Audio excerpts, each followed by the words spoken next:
ગુજરાતમાં 108 સેવા દ્વારા 24 કલાક કામગીરી કરવામાં આવી રહી છે અને હાલમાં લગભગ 1400 ઉપરાંત એમ્બ્યુલન્સીસ કાર્યરત છે.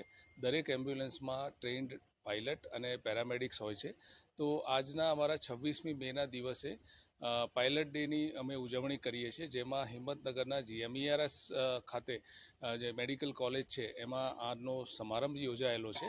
આ સમારંભમાં અમારા ટોપ પરફોર્મર્સ પાયલટ જે અનેક માનવ જિંદગી બચાવવા માટે સતત કાર્યરત રહે છે એમને એવોર્ડથી સન્માનિત કરીએ છીએ. આ ઉપરાંત અમારા કર્મચારીઓના બાળકો જે ખૂબ જ તેજસ્વી કારકિર્દીના ભાગરૂપે અભ્યાસક્રમમાં ખૂબ આગળ વધે છે એ લોકોને પણ અમે સન્માનિત કરીએ છીએ. આ ઉપરાંત honesty awards, bravery award, KMPL awards અને અન્ય અમારી રમતગમતની સ્પર્ધાઓનું ઉજવણી થાય છે એના પણ એવોર્ડ્સ આજે માનનીય કલેક્ટર LN સંધુ સાહેબની ઉપસ્થિતિમાં અને DDO શ્રી પટેલ સાહેબની ઉપસ્થિતિમાં યોજાયેલ છે.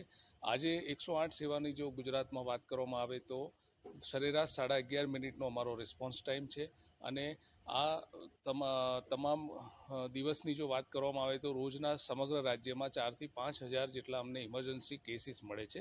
એમાંથી લગભગ 350 થી 400 માર્ગ અકસ્માતના હોય છે.